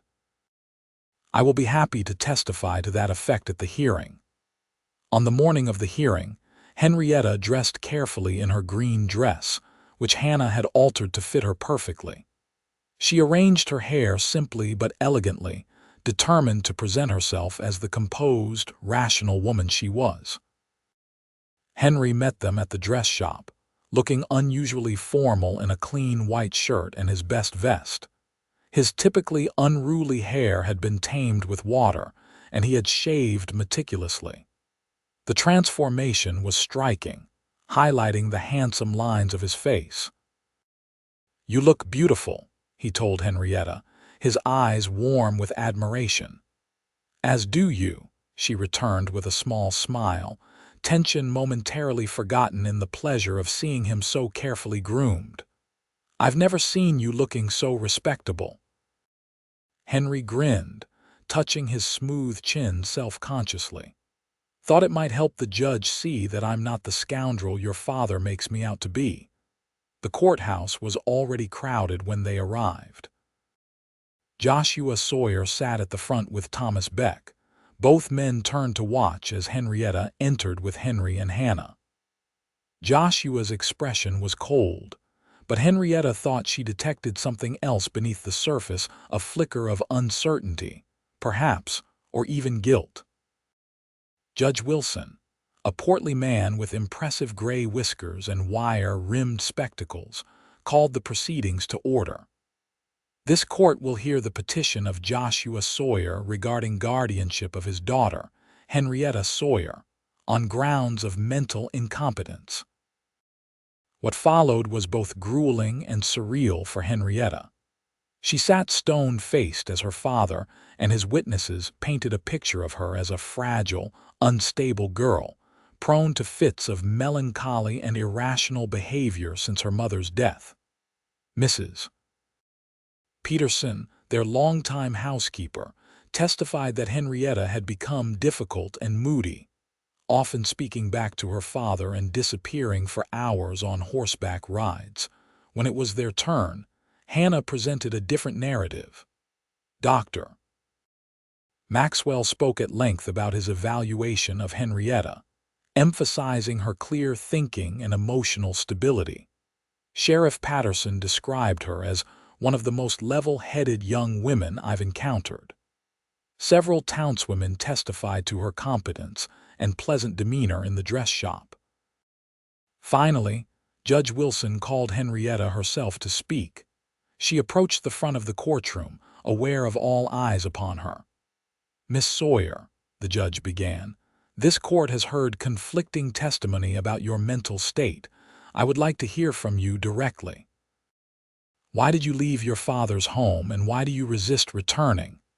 Henrietta took a deep breath, gathering her thoughts. When she spoke, her voice was clear and steady, carrying to every corner of the crowded room. "Your Honor, I left because my father locked me in the smokehouse as punishment for speaking to Mr. Irwin against his wishes. This was not the first time he had confined me as punishment, though it was the most extreme example. Since my mother's death 5 years ago, my father has grown increasingly controlling, restricting my movements, monitoring my conversations, and treating me more as property than as a daughter. She paused, gathering courage for what came next. I believe my father is the one who has been changed by grief, not me. The man who raised me with love and patience disappeared when my mother died, replaced by someone I barely recognize, someone capable of locking his own daughter in a building meant for curing meat, with no regard for her comfort or safety. A murmur ran through the courtroom. Henrietta continued, her voice growing stronger. I do not hate my father. I pity him, and I hope that someday he finds peace with his grief. But I cannot and will not return to a home where I am not treated as a human being with rights and dignity. I am 22 years old, of sound mind, and capable of making my own decisions. One of those decisions is to build a new life here in Laramie. Judge Wilson studied her over his spectacles, his expression unreadable. And what of Mr. Irwin's role in all this? Your father alleges he manipulated you, filled your head with ideas unsuited to a young woman of your standing. Henrietta's gaze briefly found Henry's in the crowd. Mr. Irwin freed me from confinement, Your Honor, but the decision to leave was my own. He has shown me nothing but respect and kindness, expecting nothing in return. If that is manipulation, then perhaps we need more of it in this world. A few chuckles sounded from the gallery, quickly silenced by the judge's stern look. He considered for a moment, then addressed Joshua Sawyer. Mr. Sawyer, is it true that you locked your daughter in a smokehouse? Joshua stood, his face flushed. She was being defiant, Your Honor. She needed to learn respect. By being confined in a building meant for curing meat. The judge's tone was incredulous. Sir, I have a daughter myself, and while I understand the challenges of raising a young woman, I cannot condone such treatment. Joshua's lawyer whispered urgently in his ear, but Joshua brushed him off. She's my daughter. I have the right to discipline her as I see fit. Not when that discipline crosses into cruelty, Judge Wilson replied firmly. And not when she is a grown woman of legal age. The judge removed his spectacles, pinching the bridge of his nose before continuing. Having heard all testimony and observed Miss Sawyer myself, I find no evidence whatsoever of mental incompetence. On the contrary, she presents as an articulate, thoughtful young woman who has made a difficult but rational decision to remove herself from an unhealthy situation. He replaced his spectacles, looking directly at Joshua. Mr. Sawyer, your petition for guardianship is denied. Furthermore, I strongly advise you to reflect on your treatment of your daughter. The bonds between parent and child are sacred, but they are bonds of love and respect, not ownership and control. Relief washed over Henrietta in a dizzying wave. She had won. She was truly free. As the courtroom began to empty, Joshua Sawyer approached her, Thomas Beck trailing behind him with a resigned expression. Henrietta tensed, but Henry and Hannah were immediately at her side, a united front. Joshua stopped before his daughter, his face a complex mixture of anger, defeat, and something that might have been regret. The judge may have ruled in your favor, Henrietta, but you're making a mistake. This town, these people, they're not your family. Henrietta regarded her father steadily. Family isn't always blood, Father. Sometimes it's the people who make you feel safe and valued. She glanced at Henry and Hannah, gratitude warming her expression. I've found that here. For a moment, something cracked in Joshua's hardened demeanor, a glimpse of the father he had once been, before grief had twisted him. Your mother would be disappointed, he said, but the words lacked conviction. No, Henrietta countered gently. Mother taught me to be strong, to think for myself. She would want me to be happy, even if that path led away from you. Joshua had no response to that. After a long moment, he turned away, gesturing for Beck to follow. At the courthouse door, he paused, looking back at his daughter one last time. Something unspoken passed between them, not forgiveness, perhaps, but an acknowledgement that this chapter was closed. Then he was gone, and Henrietta was truly free. Outside the courthouse, spring sunshine bathed the street in golden light. Henrietta stood between Henry and Hannah, a newfound lightness in her heart despite the emotional exhaustion of the hearing. "It's over," she whispered, as if saying it too loudly might break the spell. "He's really going to let me go." Hannah squeezed her hand. "You did it, Henrietta.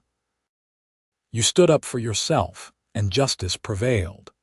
Henry was quieter, his expression thoughtful as he gazed in the direction Joshua Sawyer had departed. "He may still be angry, but I think he finally understood. Saw you as you truly are, not as the child he wanted to control." Henrietta nodded, hoping Henry was right. Despite everything, a part of her still longed for reconciliation with her father, even if it couldn't happen now, perhaps not for years. As they walked back to Hannah's shop, the future spread before Henrietta like an open prairie vast, full of possibility and hers to shape. She had a place to live, the promise of teaching once the new school term began, and people who cared for her. Most precious of all, she had Henry walking beside her, his hand occasionally brushing hers in a gesture that spoke of devotion more eloquently than words. That evening, as the sun set over Laramie, Henry asked Henrietta to walk with him. Hannah waved them off with a knowing smile, instructing them not to stay out too late. They strolled through the town and up a small hill that overlooked the buildings and the distant mountains beyond. The sunset painted the sky in shades of pink, gold, and purple, a display of natural beauty that took Henrietta's breath away. "It's beautiful," she murmured, gazing at the horizon. "Yes, it is," Henry agreed, though when she glanced at him he was looking at her, not the sunset. A blush warmed Henrietta's cheeks, but she didn't look away.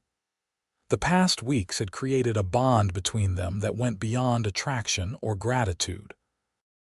She had come to know Henry Irwin as a man of integrity, kindness, and quiet strength, a man who had freed her without expecting anything in return, who had stood by her side through every challenge. "Henrietta," Henry began, his voice unusually hesitant, "I know it hasn't been long since we met, and you've just gained your independence. The last thing I want to do is rush you or make you feel pressured in any way." "But," she prompted gently, her heart beating faster. Henry took her hands in his hazel eyes earnest in the fading light. "But I find myself falling in love with you, not just because of what we've been through together, though that's part of it. It's who you are, your courage, your kindness, your determination.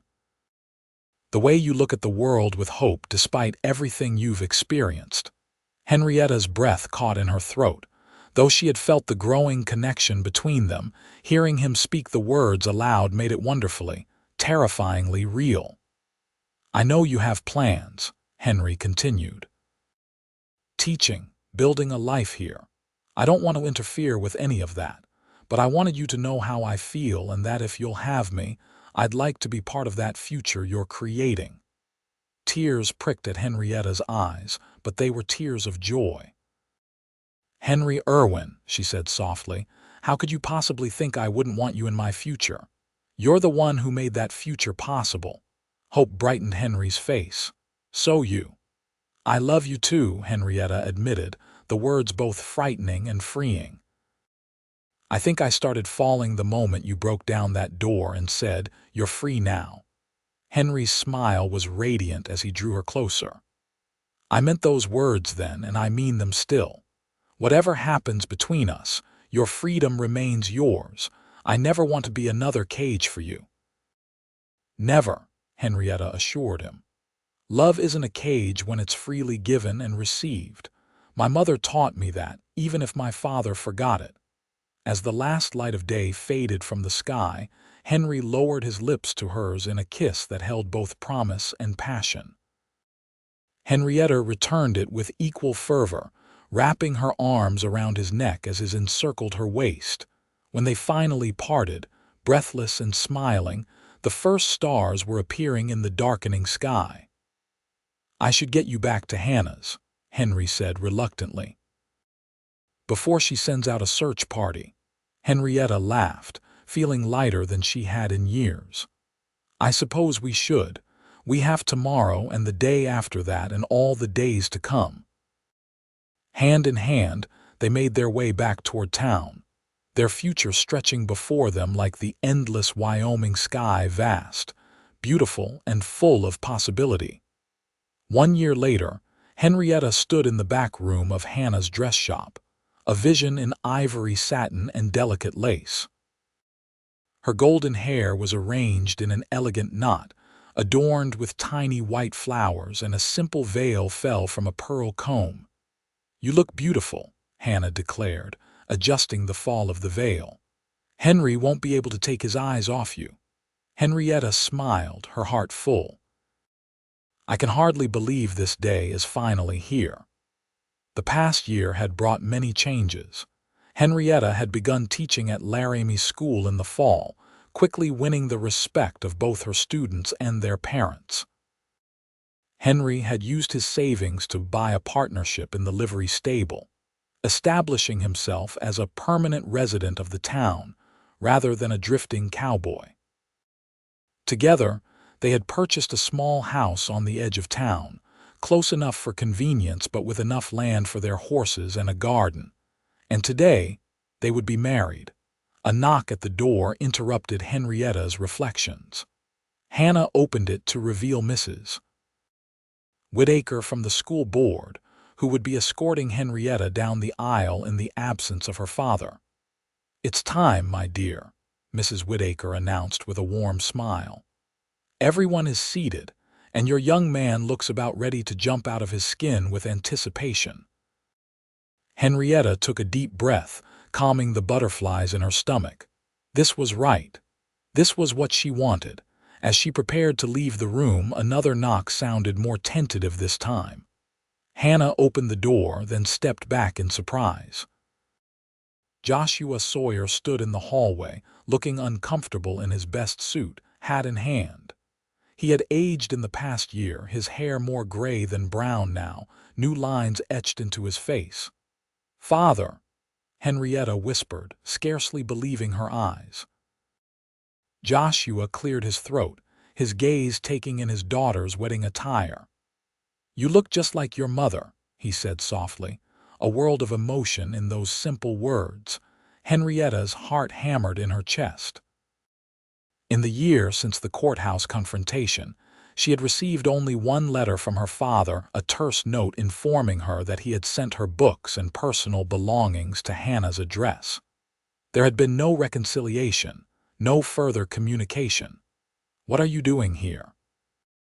she asked, her voice steady despite her shock. Joshua shifted, clearly uncomfortable. "I received your invitation. Didn't think you'd really want me to come, but I couldn't stay away, not today." The invitation had been Henrietta's idea, sent with little hope of response. A peace offering, a door left open if he chose to walk through it. "I'm glad you came," she said honestly, "though I'm surprised." "So am I," Joshua admitted. He hesitated, then continued more haltingly. "I've had a lot of time to think this past year about the kind of father I was, the kind of father your mother would have wanted me to be." He met her gaze directly. "I wasn't that man, not after she died. I was lost in grief and I took it out on you. There's no excuse for that." Tears pricked at Henrietta's eyes. This was more than she had dared hope for, not just her father's presence, but an acknowledgement of his wrongdoing. Not quite an apology, but a beginning. "I understand grief," she said softly. I lost her too. Joshua nodded, a flicker of shared pain passing between them. I know. And instead of helping you through it, I made it worse. He drew a deep breath. I've come to ask if you'd allow me to walk you down the aisle. If you'd rather not, I understand completely. The request took Henrietta by surprise. She glanced at Mrs. Whittaker, who smiled understandingly. I'm happy to step aside for your father, my dear. Turning back to Joshua, Henrietta considered the request. This was not full reconciliation. There were still wounds that needed healing, conversations that needed to happen. But it was a step, an important one. I would like that, she decided. Very much. Relief softened her father's features. He offered his arm, and after a moment's hesitation, Henrietta took it.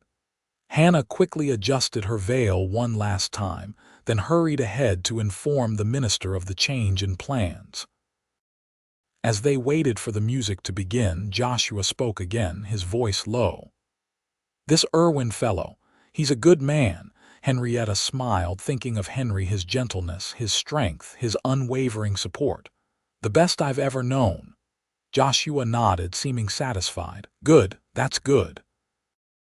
After a pause, he added, I won't be the father who interferes in your life, Henrietta. I've learned that lesson. But perhaps we could write to each other occasionally. I'd like to know how you're doing.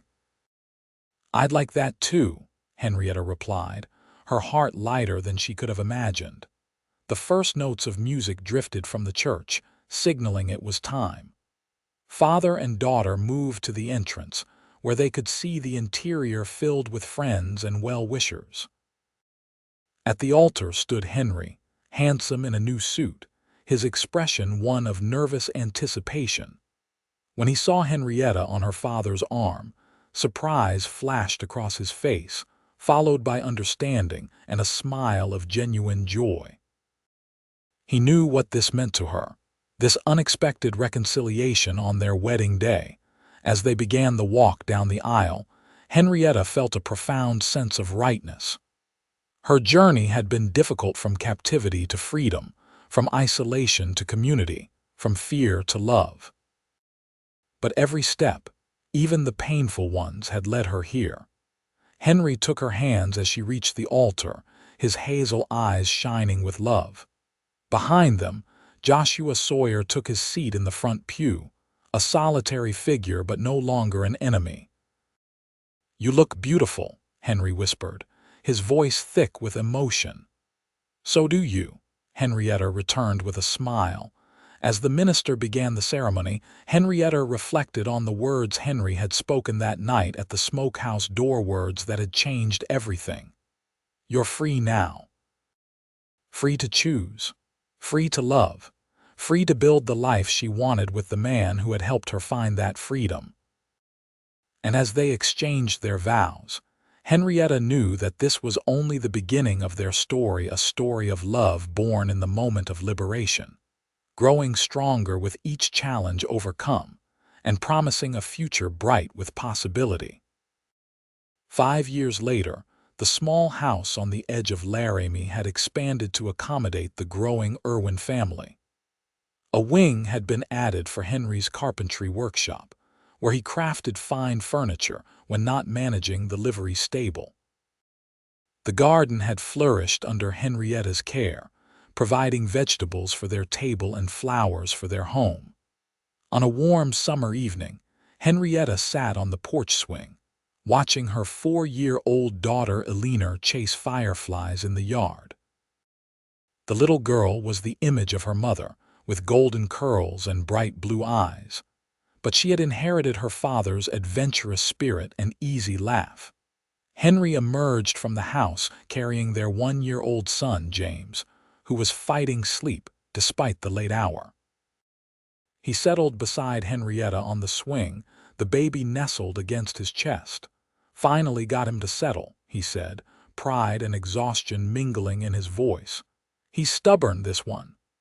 Like his father, Henrietta teased, leaning against Henry's shoulder. And his mother, Henry countered with a grin.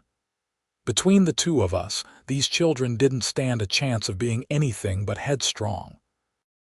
Henrietta laughed softly, watching as Alina triumphantly captured a firefly in her cupped hands, her face alight with wonder as she peeked at the glowing insect between her fingers. "Be gentle with it, Ellie," Henry called. "Remember what we talked about." "I know, Papa," the little girl replied solemnly. "All creatures deserve kindness." She carefully released the firefly, clapping with delight as it flew away. Henrietta's heart swelled with love for her family, her gentle, strong husband, and their beautiful children. The years since their wedding had brought challenges, of course, but also immeasurable joy. Her relationship with her father had slowly healed, letter by letter, visit by visit. Joshua Sawyer was not a demonstrative man, but he had made efforts to be part of their lives. He doted on his grandchildren during his quarterly visits, bringing gifts and stories of the ranch. He had even sold a portion of his land to finance the expansion of Henrietta's school, a gesture of support for her teaching career that had meant more than words could express. "Letter came from Hannah today," Henry mentioned, gently rocking the swing. "Says the dress shop is doing well and she's considering taking on an apprentice." Henrietta smiled at the news. Hannah had remained a dear friend and beloved aunt to their children, though she had stayed in the center of town rather than joining them at the edge. "I'm glad. She works too hard as it is." They sat in comfortable silence for a while, watching Alina's continued pursuit of fireflies. The evening was perfect, warm but not hot, with a gentle breeze carrying the scent of Henrietta's roses. "Happy?" Henry asked softly, his arm tightening around her shoulders. Henrietta turned to look at him, taking in the beloved features that had only grown dearer with time. The laugh lines around his eyes had deepened, and a few strands of silver had appeared in his dark hair, but he was still the handsome cowboy who had broken down a smokehouse door and changed her life forever. "Completely," she answered truthfully. "You?" Henry's smile was answer enough, but he spoke the words anyway. "More than I ever thought possible." He hesitated, then added more seriously, "Sometimes I still can't believe it that breaking down that door led to all of this." Henrietta reached up to touch his cheek, her heart full of gratitude for the twist of fate that had brought him to her father's ranch at exactly the right moment. "It wasn't just the door you broke down, Henry. It was the walls I had built around myself, the fear that kept me trapped even before my father locked me away." Henry caught her hand, pressing a kiss to her palm. "You would have found your way eventually, with or without me. You're the strongest person I know, Henrietta Irwin." "Perhaps," she acknowledged, "but I'm glad it was with you." She leaned up to kiss him softly, a gesture that still held the same sweetness as their first kiss on the hillside above Laramie. Alina's voice interrupted the moment. "Papa, Mama, look what I found." She ran toward them, something clutched carefully in her small hands. Henry shifted the sleeping James to one arm so Alina could climb onto his lap. She opened her hands to reveal a tiny wildflower, its purple petals slightly crushed from her enthusiastic grasp. "It's beautiful, Ellie," Henrietta praised, brushing a curl from her daughter's forehead. "It's for you, Mama," Alina announced, presenting the flower with solemn ceremony. Henrietta accepted the gift with equal solemnity, tucking it behind her ear. "Thank you, sweetheart. I shall treasure it."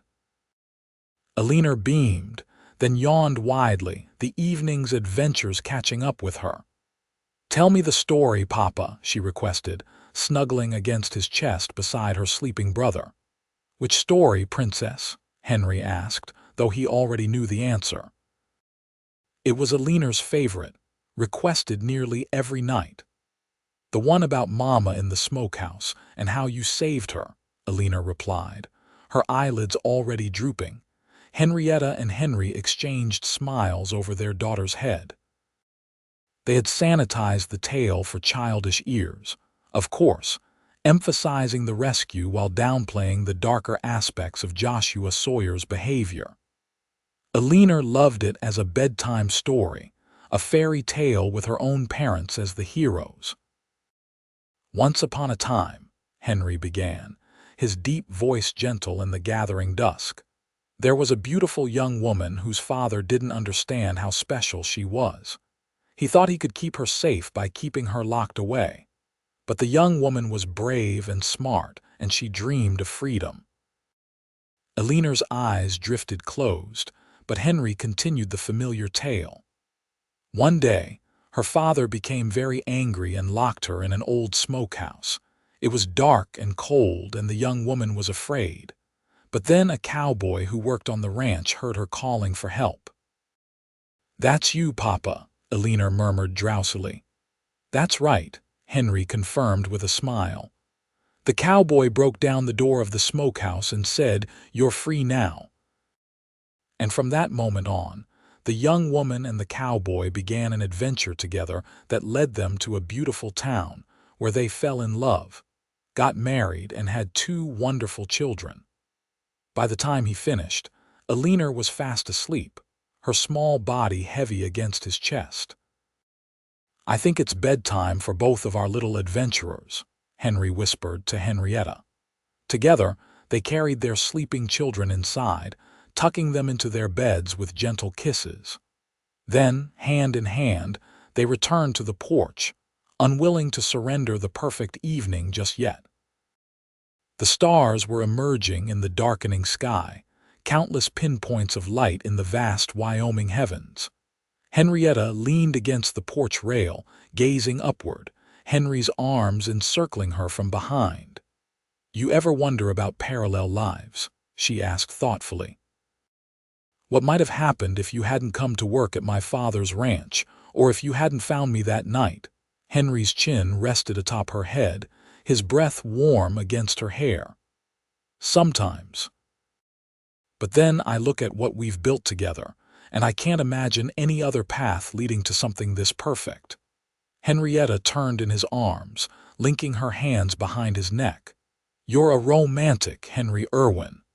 "Only with you," he replied, his hazel eyes warm in the fading light. "Only ever with you." As they stood together under the stars, Henrietta reflected on the journey that had brought them here from a locked smokehouse to a home filled with love and laughter. It hadn't always been easy, but every challenge had been worth facing together. "I love you," she whispered, standing on tiptoe to kiss him. Henry's arms tightened around her, his kiss conveying everything words could not: devotion, gratitude, passion, and the promise of all the days to come. "And I love you," he replied when they finally parted. "From the moment I broke down that door and saw you standing there, brave despite your fear, I think a part of me knew we were meant for each other." Henrietta smiled, resting her head against his chest, listening to the steady beat of his heart. "You're free now," she quoted softly. "The most beautiful words I've ever heard." Together, they returned to the porch swing, settling in to watch as the final light of day faded from the sky. Their story had begun with an act of courage, a locked door broken open, a hand extended in freedom's name. It had continued through challenges and triumphs, joy and sorrow, each day adding new threads to the tapestry of their shared life. And as night fell over their peaceful home, Henrietta knew with absolute certainty that their best chapters were still being written, one day at a time, in the freedom of love freely given and joyfully received.